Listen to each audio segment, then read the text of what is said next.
Hey Heidi, how's it going? Hello? Good morning. Not good morning. Good night. Which is Good, yeah, good evening here, I guess. Good morning good to you, now. right?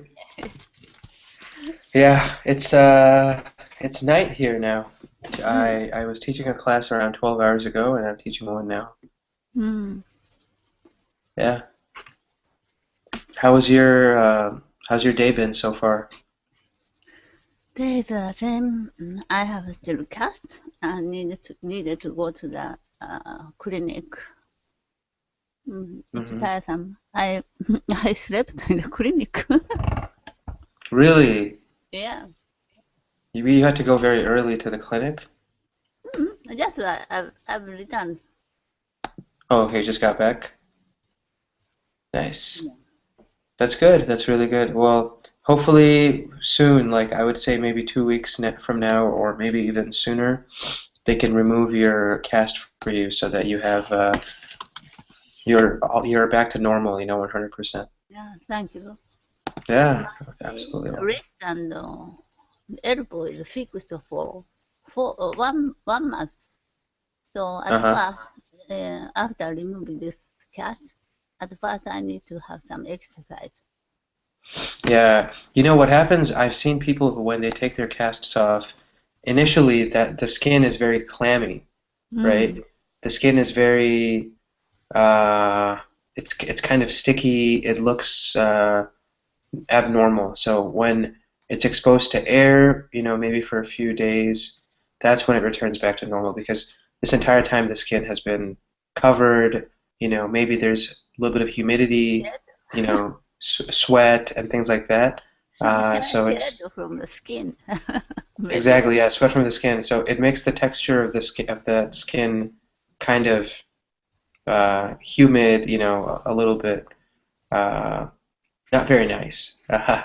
So Smell. yeah, yeah, probably smelly also. So yeah, after the first couple of days maybe, or even after being exposed to the open air for a few hours, I think it'll get better.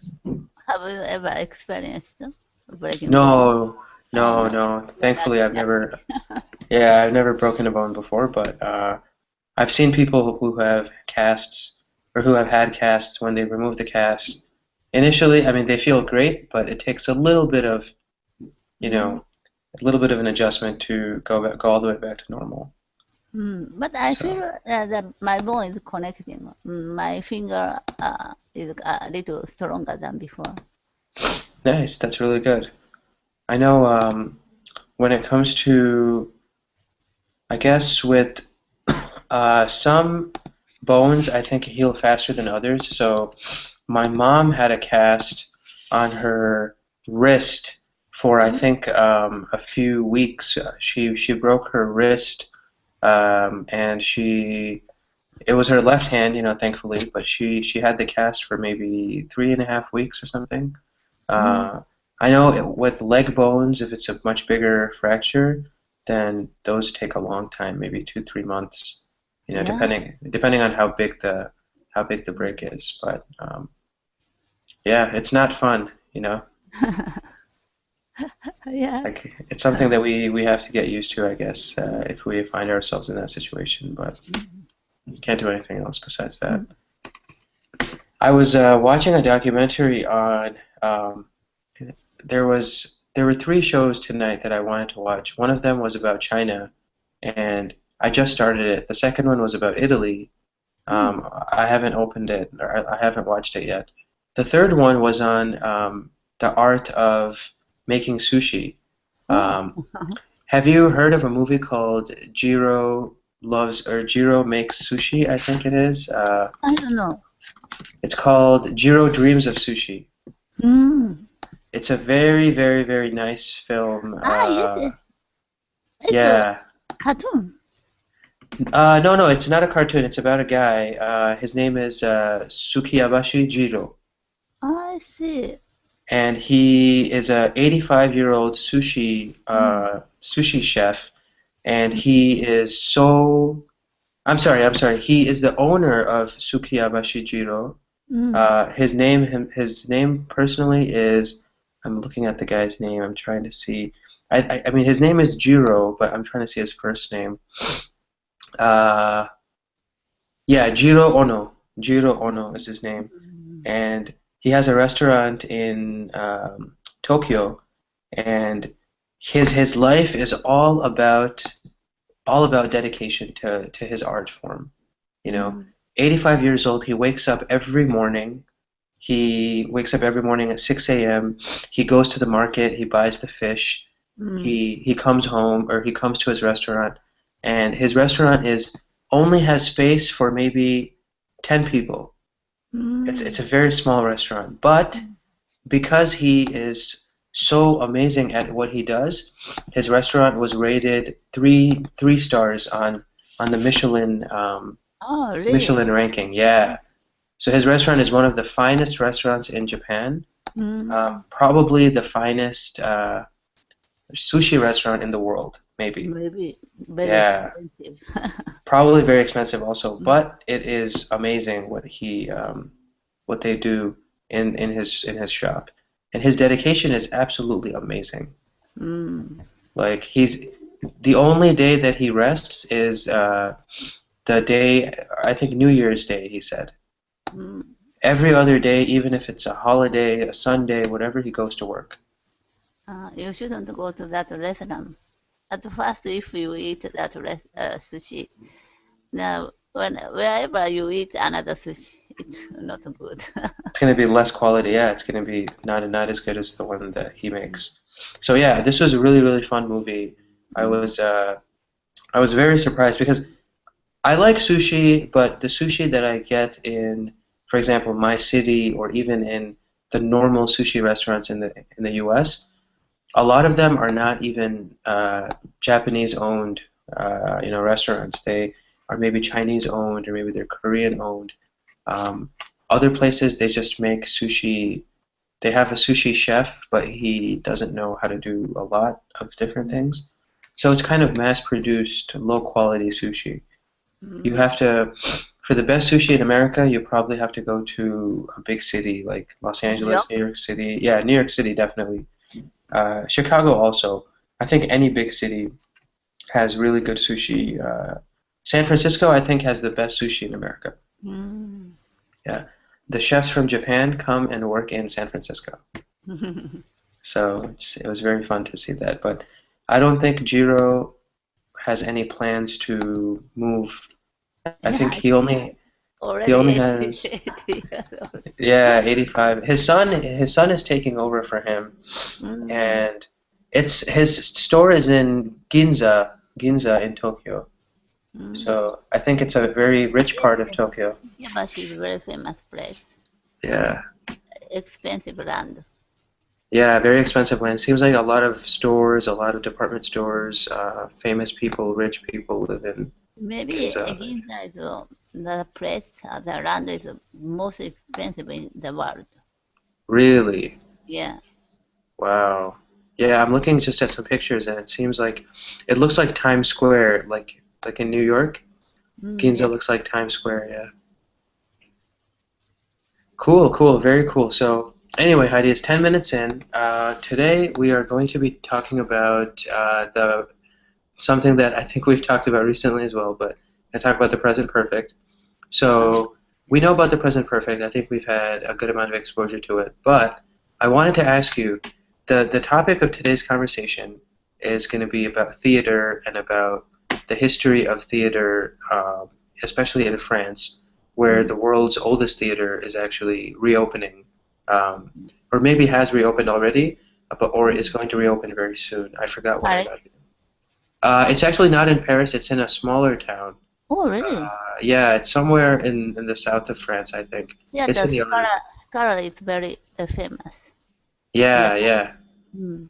It's a very nice theater, and I think it had an interesting history. It was closed for several years, but then it was reopened again because, now there's more money to reopen it and to maintain it. But when we talk about the present perfect, right? We have those three special scenarios. Um, Before I get into those, though, the question I had for you was, have you enjoyed any films or, theater productions since when you were very young or since, childhood? Something that you really enjoyed. up to today. Hmm. In the theater. Yeah, it could be movies too, because normally a lot of people don't really go to live theater anymore. So it can be movies, it can be anything, it could be kabuki, like whatever, you know, anything you like. It was around 5 years ago. I was staying in the Berlin, my sister's house, apartment. She was that time she was single. Then my sister was working in a Japanese restaurant. It's quite a famous Japanese restaurant. Sometimes very famous people, celebrity come to that restaurant, Hmm. and even ambassador come to that restaurant. Hmm. Then once Fujiko Hemingway, Japanese famous pianist, her concert was held in a theater. So Oh she was wow. uh, two tickets for that place Uh-huh. by ambassador, the staff of ambassador. Then we went to the theater. Theater is very old theater, maybe not new, very good architecture, maybe. Mm.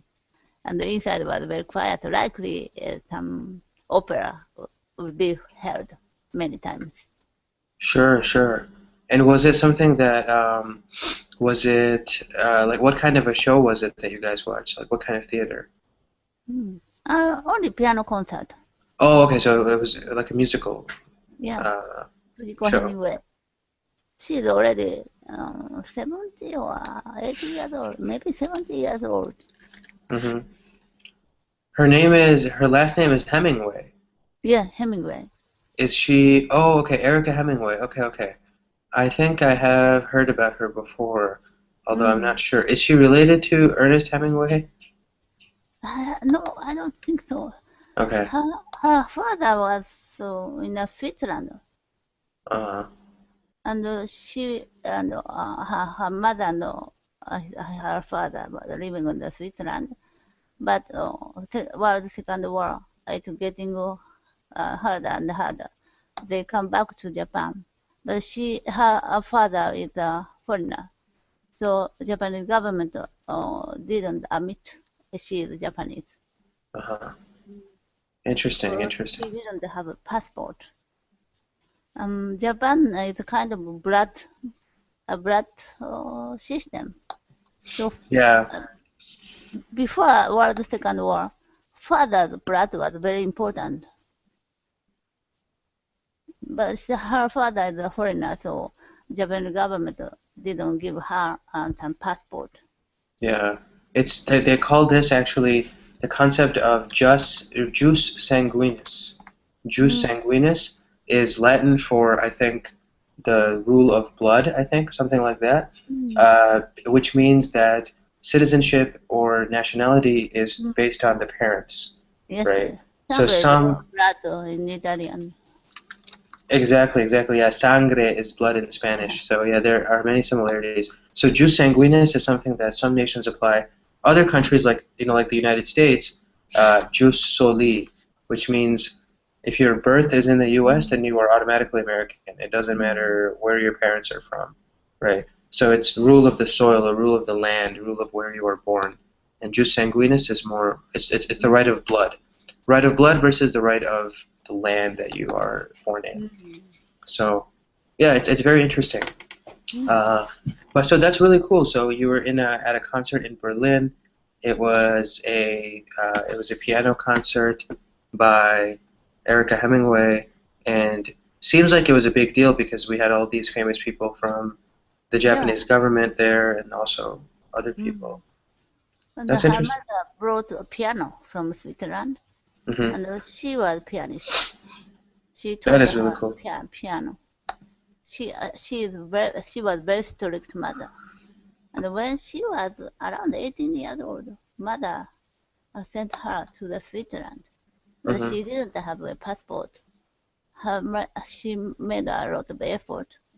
Sometimes she was about to die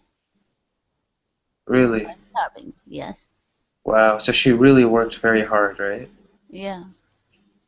That's good. You know, a lot of times we see artists, especially artists who have to be who have to struggle in order to, you know, make a name for themselves. They do go through a lot of challenges, you know, uh, because being an artist or being a performer or being a musician, unless you have a background or unless you have connections Mm. in that field, it's very difficult to just be to go from being a nobody to being somebody very famous, you know. Mm. So I actually had not heard about this person, Erica Hemingway, before, but it's good to know. I'm going to keep her in mind for when I look at, you She know, played La Campanella and Revolution. Her piano is very strong. Mm. wow, that's awesome. So that's good to know. So then one of the best theater performances that Yes, you yes. have experienced was this one here. Okay, fantastic. So when we talk about the present perfect, right, we have a couple of these different concepts that we need to keep in mind, right? So the first thing is, so why do we use present perfect if we are talking about an experience we had in the past, right? So Mm. just like you said, you know, I have seen a piano performance, or I have attended a piano performance by Erica Hemingway, Yeah. right? I think so. That's an experience in the past. What's another example of a sentence that you can use in the present perfect to talk about an experience you had in the past? Mm. For Anything example, else you like? Yeah. I have I have broken my bone. I have broken my bone, exactly, right? Or I have been injured by something, right? Whatever. Mm. Good, good, good. So that is the first type of example, right? The second type of example is when we talk about a new information or a change in someone's situation or a change that the person that we are talking to doesn't know about, right? Mm. And the focus is actually on something that's a little bit more recent, right? So since we're using the present perfect, we want to focus on something that's recent, and we don't want to talk about, we don't want to mention something like yesterday or last week or, you know, last year. We just want to keep the time out of the picture and mention whatever we mention it with the present perfect. The assumption is that it happened very recently, right? Mm. So, for example, I could say, you know, um, I have uh, I have traveled to Washington D.C., Mm. right? Because I was there just yesterday, right? So I have traveled to Washington D.C. Mhm. What about another example that you could use as a way to talk about something recent? Mm. For example, I have eaten spaghetti. Exactly, right? I have eaten spaghetti. Or you can say, for example, I have made a new bowl of spaghetti, Mm. right? That could work too, because that way it's you know, if you use the word new in the sentence, it's implying even more directly, it's almost explicitly saying that you made something new, right? This is a new change, right? Um, or you know, I have designed a new dish, right? Mhm. Or I have designed, or I have cooked something new, right? Those are all good ways that we can incorporate that. And then the third example, this is where it gets a little bit specific, right? Is if we are talking about something that began in the past, is currently happening now, and will also continue into the future, right? So for this example, I like to think of it as you can use the since or you can use the for, those two words to say, you know, when something started happening or for how long something has been happening, right? I've Yeah. I've lived this condo for 6 years. Yeah, I have lived in this condo for 6 years, right? Fantastic. To me, once I hear that, I know that you have been living there for 6 years. I'm assuming you're still living there now, and I have no reason to believe that you won't be living there tomorrow or a few months from now or in the immediate future, right? Um, However, if you want to emphasize the fact that you are currently living there, right? Mm. What can we use besides the present perfect? Mm. Present perfect. Well, if we use a present perfect normally, which you just used, right? Which was Mm. I have been living or I have lived in this condo for 6 years, right? What is another way that we can say, let's say you want to emphasize that you are currently living there. Yeah, right, exactly. So the present perfect continuous, if we use that construction, then we are really emphasizing the fact that you are still Mhm. there, that you are still living For there now, example, right? I've Uh-huh. been studying in Koringo for 5 months.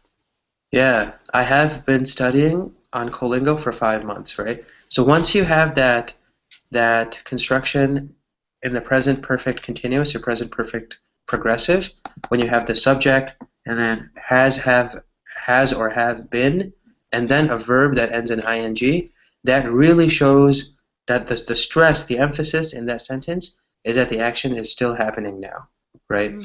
If we just use the present perfect, it's not as strong an emphasis on the continuous aspect, Mhm. right? So, and then what's the difference between for and since, Heidi? When do we use for and when do we use since? What are the two? Since What's the difference between that? maybe since is better. I've Well, been yeah, studying English on Koringo since since May. since May, right? So since is indicating a point in the past when something started, right? Since is all about the starting point, and then for is, on the other hand, for is a duration, right? Mm.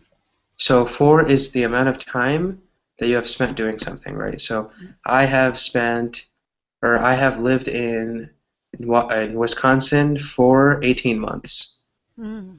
right? Or I have lived in Wisconsin since March of 2012, Mm.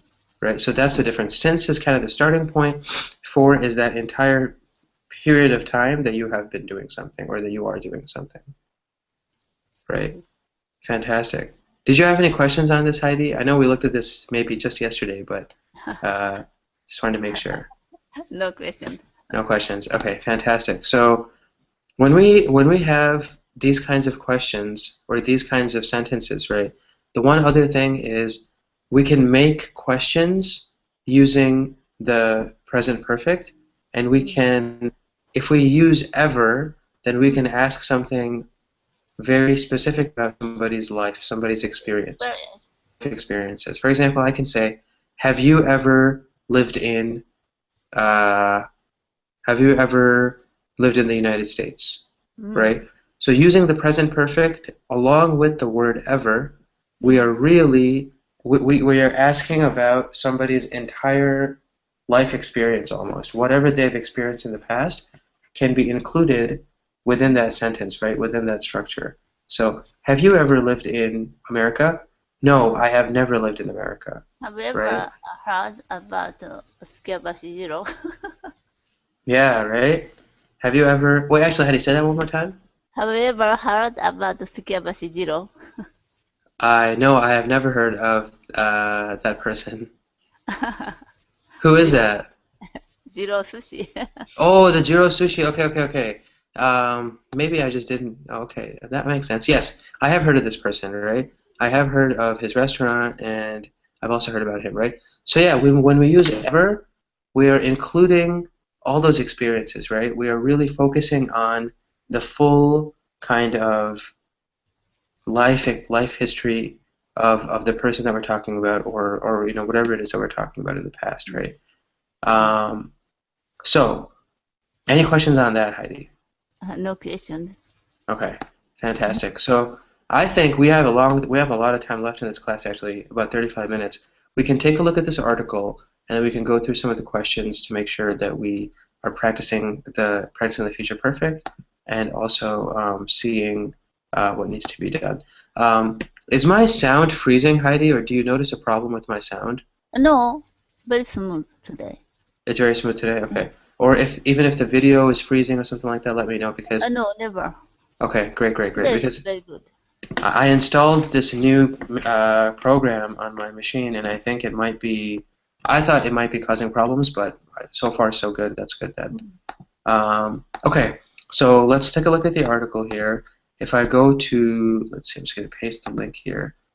And today, actually, the article is from a Turkish channel or a Turkish newspaper, um, a Turkish English newspaper, obviously. So it's in Not English, but not it's based in burning Turkey. scarf. I'm sorry? Oh no, it's Not not about it's not about scarf banning. No, But this website is actually very popular for English-speaking people in Turkey as well as Turkish people who speak English. It's a very good website.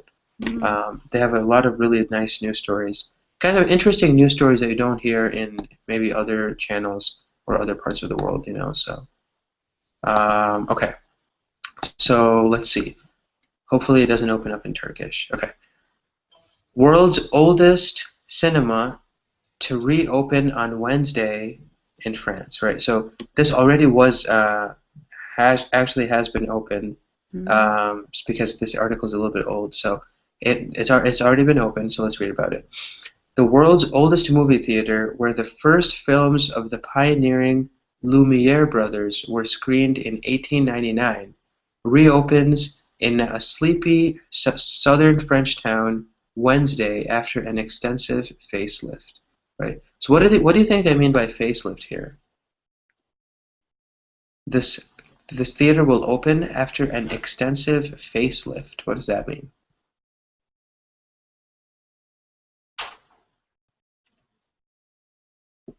Heather, are you there?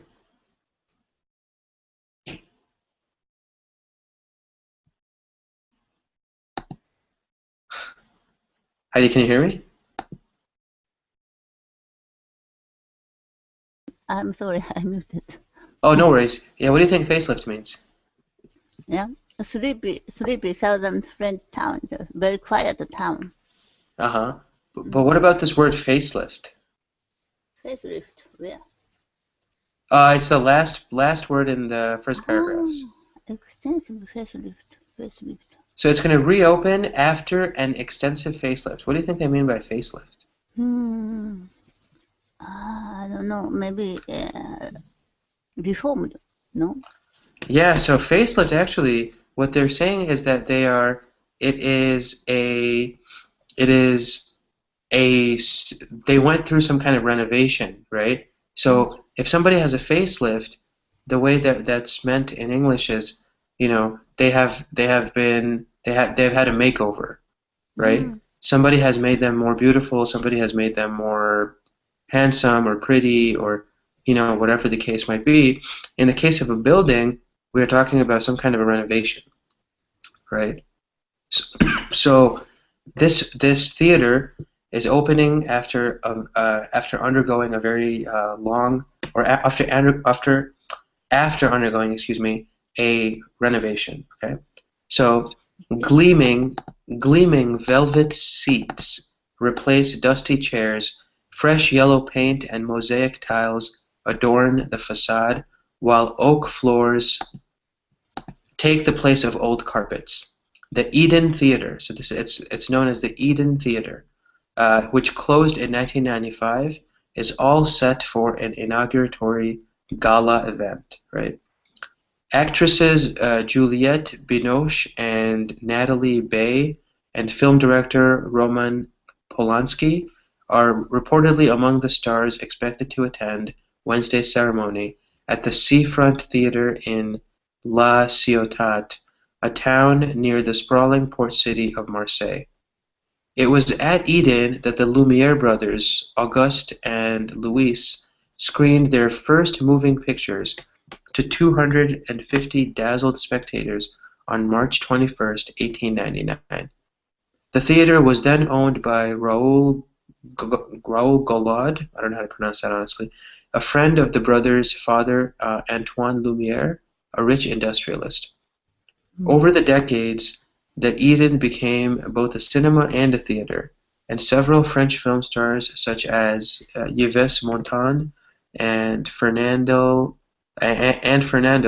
performed there in the early days of their careers. But it hit bad times in the 1980s when the then owner was killed by crooks trying to steal his money, and movie buffs just stopped going. After that, yeah, so this is what happened in the 1980s, right? It's kind of sad. After that, the building opened only for 1 week every year to host a festival showcasing the first ever French language movies until its closure in 1995. But supporters of this old historic monument never gave up their fight to get it reopened, and it was not until Marseille was named the European Capital of Culture for 2013 the local authorities finally agreed to renovations that cost €6 million. The Eden will operate as a normal cinema run by a private operator, and visitors will also be able to wander through a permanent exhibition outlining the origins of animated pictures. Outside, the facade will be adorned with a laser installation at night depicting a train to mark the 50-second long film, A Train Arriving at La Ciutat Station, filmed by the Lumiere brothers in 1895.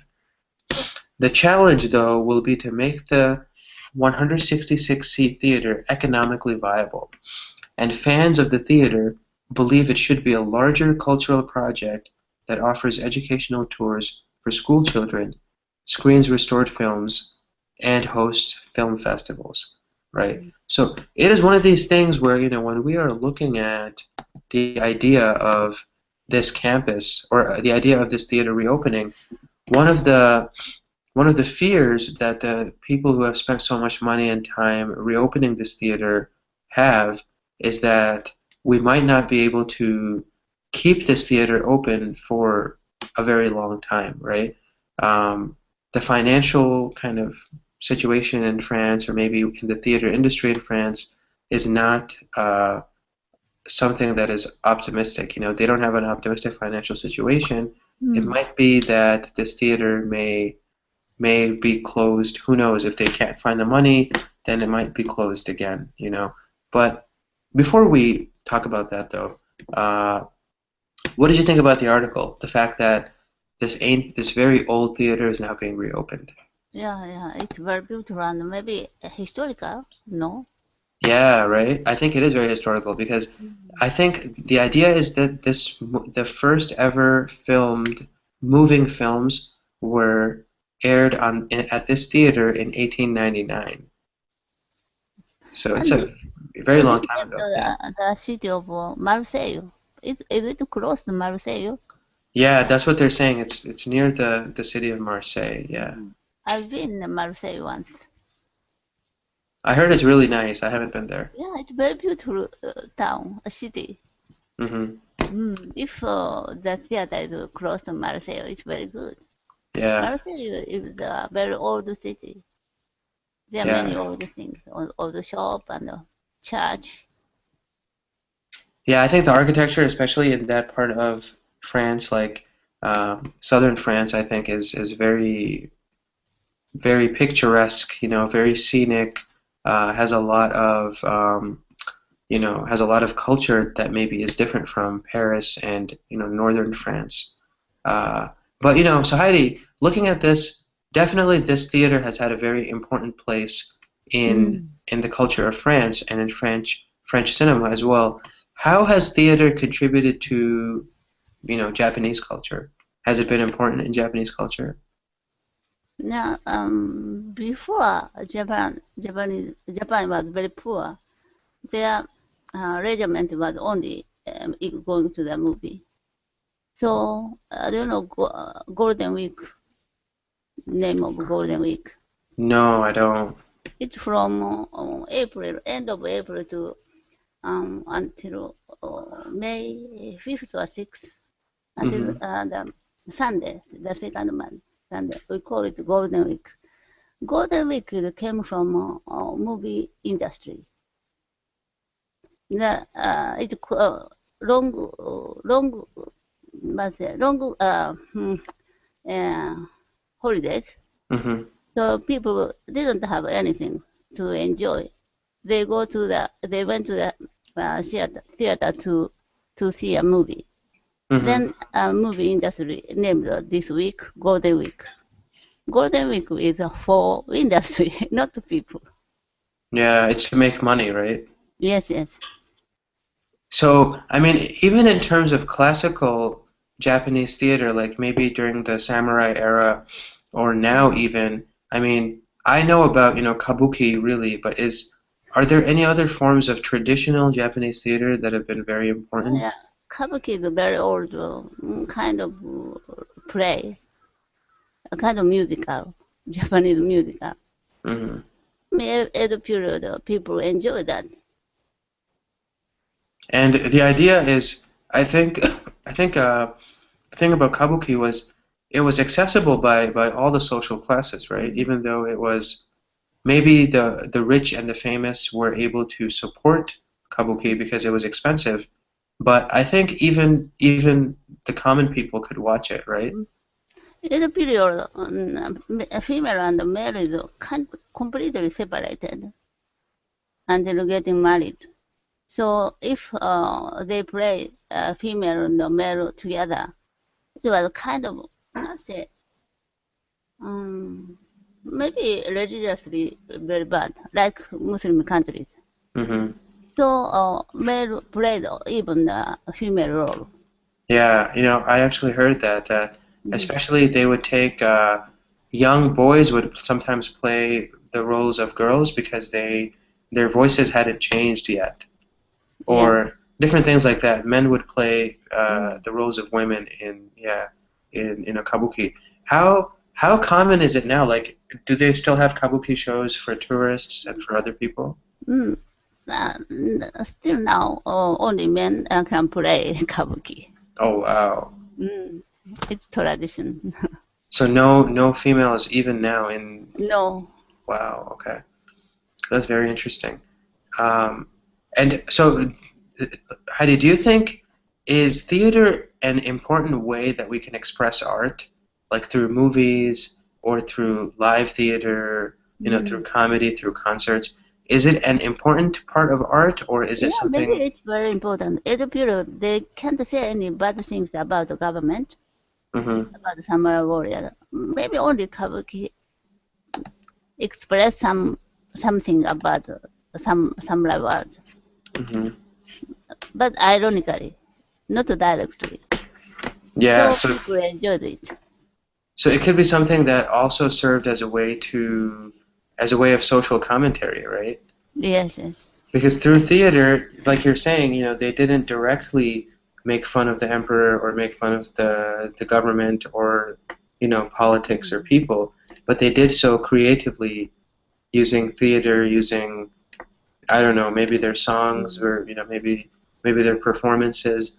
And that way, it enabled people to, I guess, understand or get a different perspective, right? Get a different artistic perspective.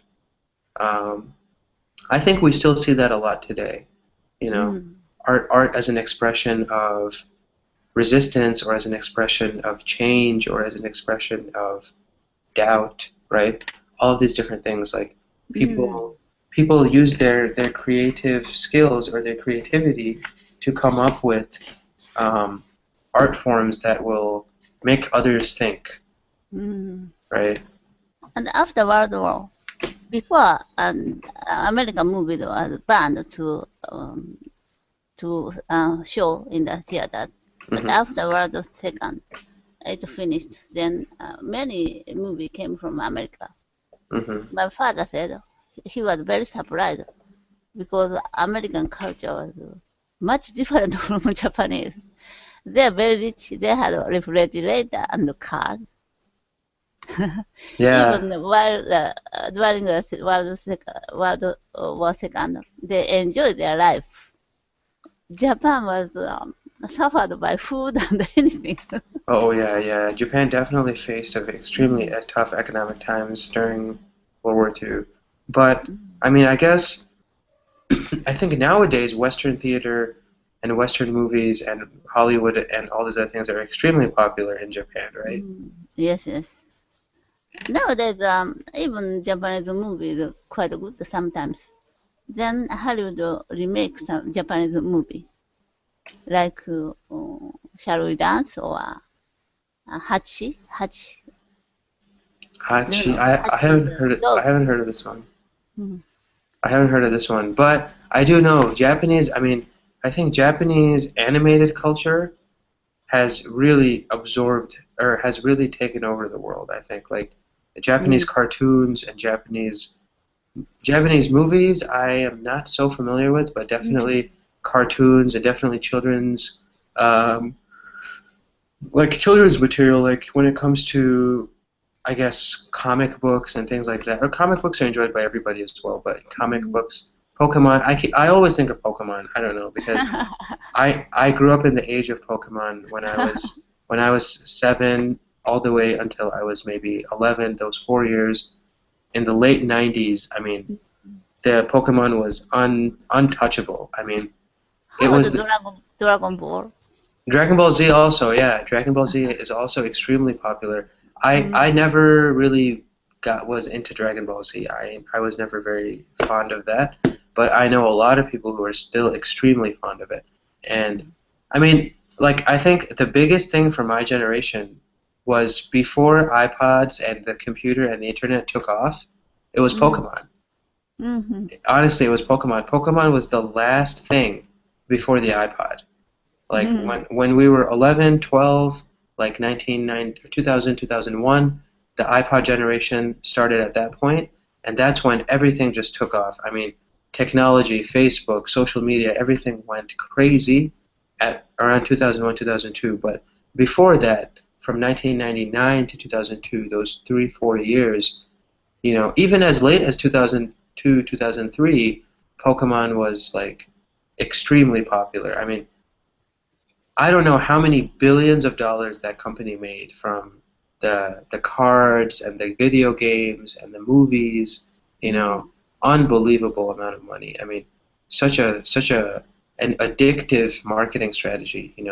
Um, it was unbelievable for me. I think the Japanese have completely, I mean, like Nintendo, right? Nintendo Yes, still today is one of the most popular gaming systems. I have a PlayStation, yes. but that's because I like the Blu-ray technology, and it's a very nice system for me, because I'm single. I have one TV and I have everything I need is in my PlayStation.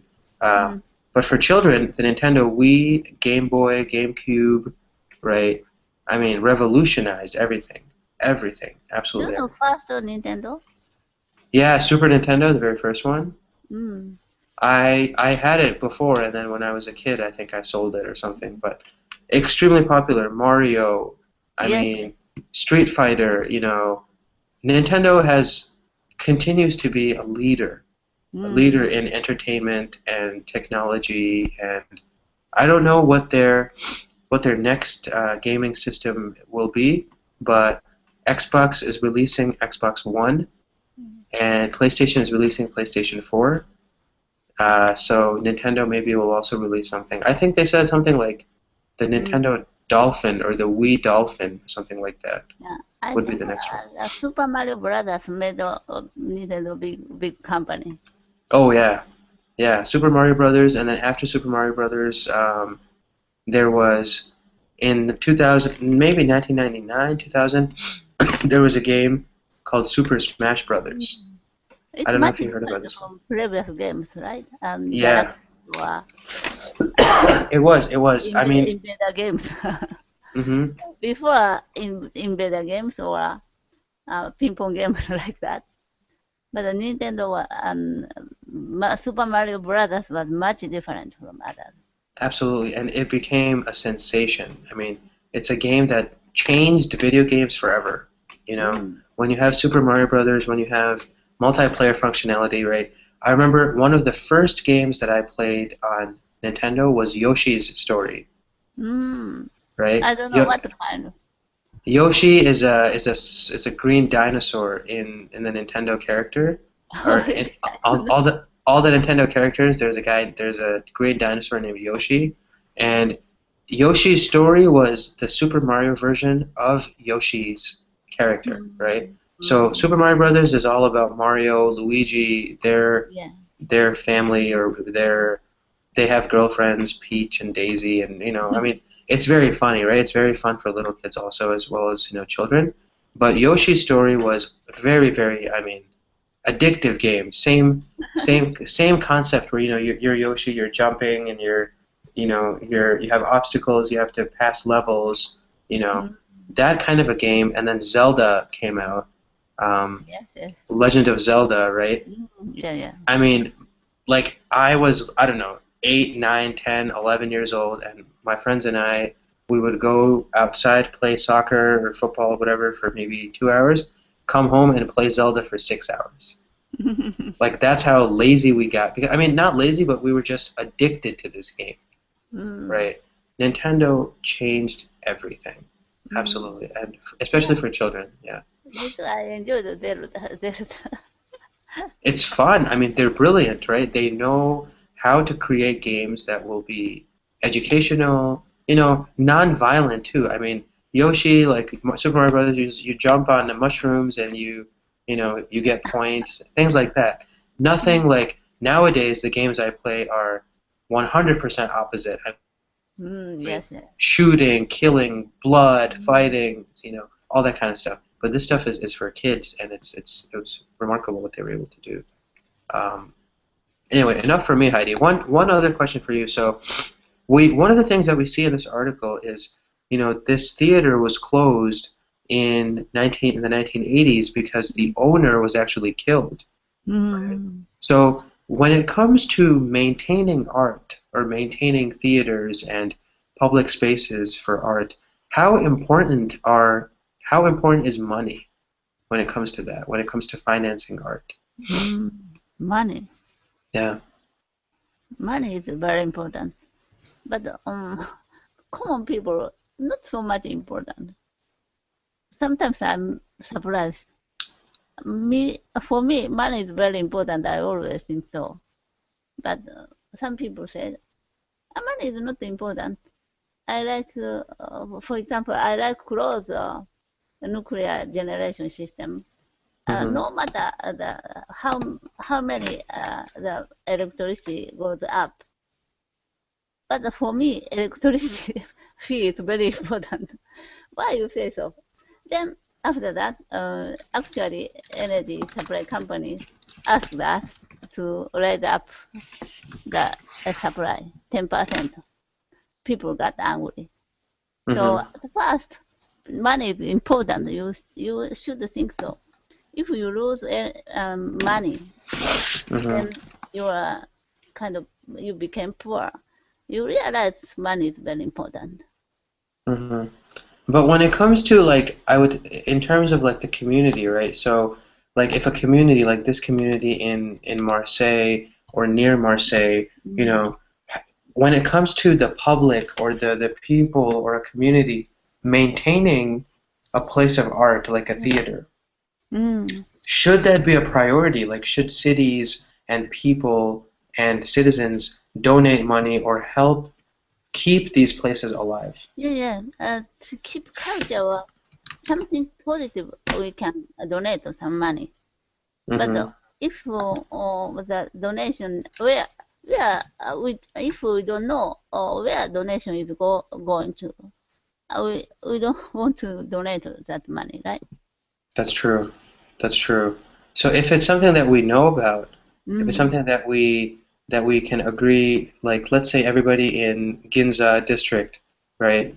Let's say they all agree that it's really good for us to keep a certain kabuki theater, right? Mm. Then they should all. Do you think they should all maybe each person give 1,000 yen or something, so that we get the small donations, and maybe the city also helps to maintain that space.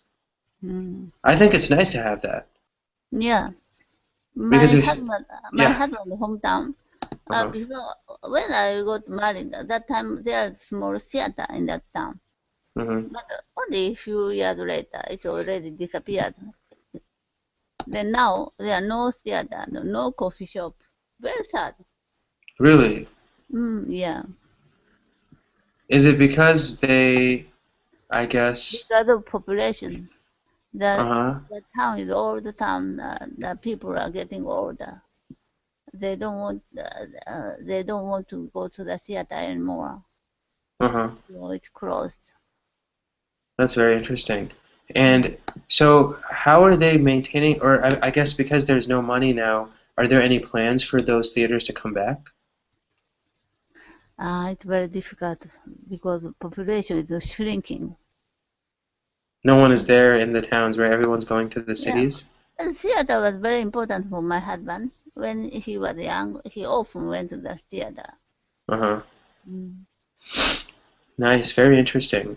And what about when it comes to the idea of, I would say, this particular theater, right? At the very end of the article, they were saying, it might be something that they're worried that maybe a few years from now, if that city or if this theater is no longer popular, Mm. maybe they will fall on hard times again. Do you think this will happen, or do you think, I mean, they invested what, $8 million into the renovation, right? Mm.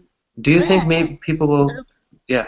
when I look at this picture, the theater is very small. Hmm. Seat number is very limited. So if they ask some money, expensive ticket, it's okay. But maybe if they show the only movies from Hollywood or somewhere, Hmm. maybe they can't support that theater only from that ticket price. Yeah, right. But I personally think that it's not going to be something that they have to worry about too much. I think they'll be able to support this theater, even Mm. if it's, I mean, they might not be able to get the entire seat capacity, 100% filled. But I think if they, like you're saying, if they're maybe catering to a special audience, right? Mm. Maybe richer folks or maybe very cultured people, people who really appreciate French culture, right? Mm. And they can make this a tourist spot also, Yeah, yeah. right? And people who visit Marseille can maybe come to this theater and check it out, and that might be, I think, a very interesting way to Mm. do Only that. the existence of this theater make that town grade up, right? So maybe from town budget they need to pay some money to Hmm. support this theater, not close, not close. Yeah, yeah, exactly, right. If you were running this theater, what would you do to make sure that maybe the money was coming in frequently? Mm. So by myself in person, it's very difficult to support theater. Recently, theater owner is not a good job. Yeah, They right. always do some advertisement to call the customers, Uh-huh. and they need to think about the movie and next movie what is better for this theater. It's very difficult. But would you include the community? I think that's a good way to maybe because it's difficult, right? Like you're saying, one person supporting a theater, it's a big task for one person or even a small group of people. I think including the community is a very good way to increase the visibility of the theater as well as bring in money, right? Mm. Because if you have the community supporting, you have the people that they are now invested in the future of the theater. Maybe people are giving some money, and this Mm. will keep the theater popular, I think. Mm. You In know. Italy, every town has a small theater. Most of cases it's full. They only have some music, not music, opera. Hmm. Opera is very popular and the ticket is very expensive. So Hmm. maybe it's pay enough for the theater to supporting. It does, right? I think it's great. I mean, I think the fact that this has been opened, no one really has heard of this theater, maybe outside France, right? Or maybe outside that specific community. Mm. But, I had no idea. Like, if somebody asked me 2 weeks ago which country had the world's first theater, right? I would probably say the US or maybe Mm. England, I wouldn't have said France. And Mm. even if somebody said France and asked me to guess which city, I would probably say Paris, Mm. right? But in reality, I would be interested in learning what these Lumiere brothers, what kinds of movies they made, right? Seems like they were brothers, and the oldest kind of films that were made by them. Maybe what their background was, what other types of movies they made. I would be interested to know about that. But yeah, besides that, not only from Hollywood, but also in France, there are many good movies. That's right.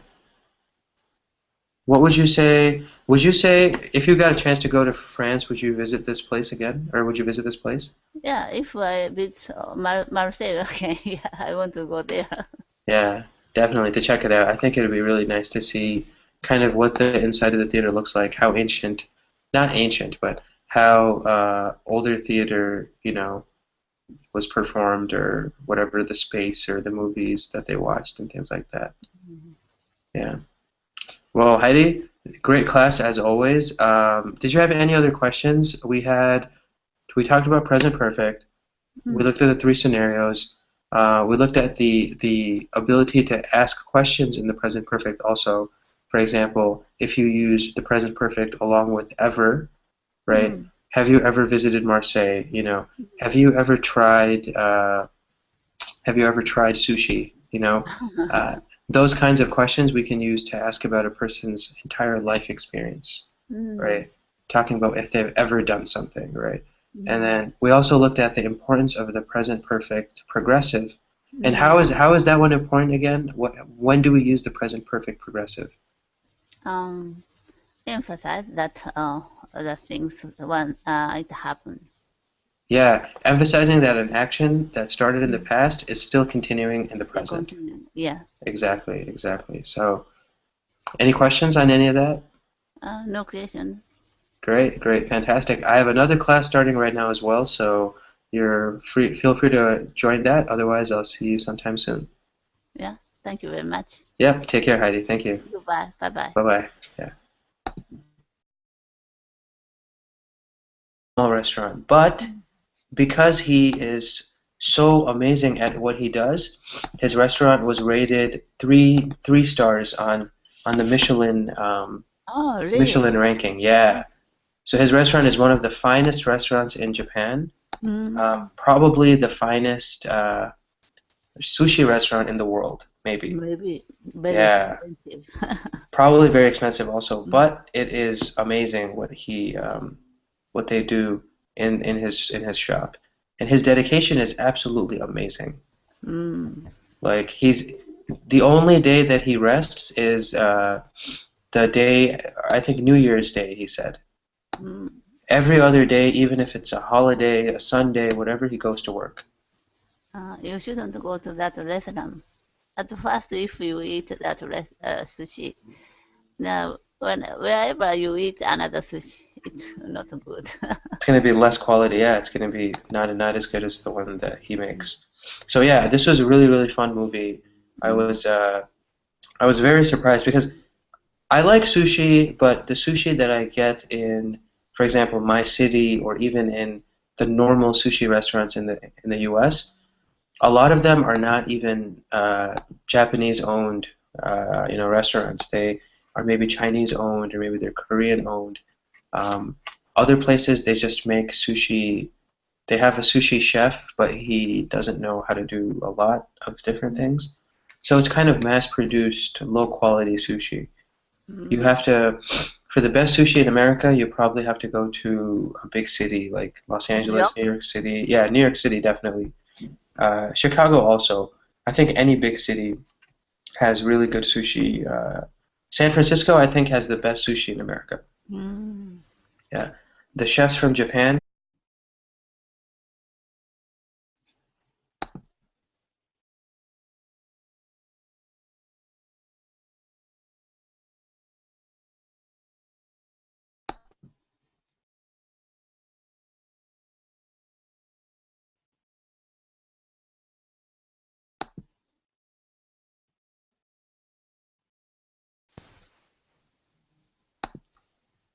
Hey Heidi, how's it going?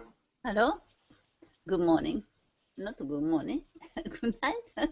Which? Good, yeah, good evening here, I guess. Good morning Good. to you, right? Okay. Yeah, it's night here now. Mm. I was teaching a class around 12 hours ago and I'm teaching one now. Mm. Yeah. How was your how's your day been so far? There is the same. I have still cast and needed to go to the clinic. It's Hmm. tiresome. I I slept in the clinic. Really? Yeah. You had to go very early to the clinic? Just I've returned. Oh, okay, just got back. Nice. That's good. That's really good. Well, hopefully soon, like I would say maybe 2 weeks from now, or maybe even sooner, they can remove your cast for you so that you have you're back to normal, 100%. Yeah, thank you. Yeah, My absolutely. wrist and elbow is fixed for 1 month. So at Uh-huh. first, after removing this cast, at first I need to have some exercise. Yeah. You know what happens? I've seen people who, when they take their casts off, initially that the skin is very clammy, right? Mm. The skin is very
uh it's kind of sticky. It looks abnormal. So when it's exposed to air, maybe for a few days, that's when it returns back to normal because this entire time the skin has been covered, maybe there's a little bit of humidity, Shed, sweat and things like that.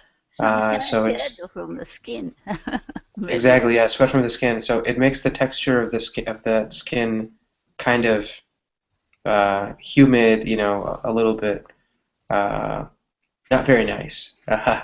So Smell. yeah, yeah, probably smelly also. So yeah, after the first couple of days maybe, or even after being exposed to the open air for a few hours, I think it'll get better. Have you ever experienced breaking bone? No, Oh no, no, no. you're Thankfully, lucky, I've lucky. never, yeah, I've never broken a bone before, but I've seen people who have casts or who have had casts when they remove the cast. Initially, I mean, they feel great, but it takes a little bit of, you Mm. know, a little bit of an adjustment to go all the way back to normal. But I feel So that my bone is connecting. My finger is a little stronger than before. nice, that's really good. I know when it comes to, I guess with some bones, I think heal faster than others. So my mom had a cast on her wrist for I Mm. think a few weeks. She broke her wrist and it was her left hand, thankfully, but she had the cast for maybe 3.5 weeks or something. Mm. Uh, I know with leg bones, if it's a much bigger fracture, then those take a long time, maybe 2, 3 months. Yeah. depending on how big the break is. But yeah, it's not fun, you know. Yeah. Like it's something that we have to get used to, I guess, if we find ourselves in that situation. But you can't do anything else besides that. I was watching a documentary on. There were three shows tonight that I wanted to watch. One of them was about China, and I just started it. The second one was about Italy. Mm. I haven't opened it, or I haven't watched it yet. The third one was on the art of making sushi. Oh, Um, have you heard of a movie called Jiro Makes Sushi? I think it is. I don't know. It's called Jiro Dreams of Sushi. Mm. It's a very, very, very nice film. Yes, it's a Yeah. cartoon. No, no, it's not a cartoon. It's about a guy. His name is Sukiyabashi Jiro, I see. and he is a 85-year-old Mm. sushi chef, and he is so. I'm sorry. He is the owner of Sukiyabashi Jiro. Mm. His name personally is. I'm looking at the guy's name. I'm trying to see. I mean, his name is Jiro, but I'm trying to see his first name. Uh, yeah, Jiro Ono. Jiro Ono is his name, Mm. and he has a restaurant in Tokyo, and his life is all about dedication to his art form. You know, Mm. 85 years old, he wakes up every morning. He wakes up every morning at 6 a.m. He goes to the market, he buys the fish. Mm. He comes home or he comes to his restaurant, and his restaurant is only has space for maybe 10 people. It's Mm. a very small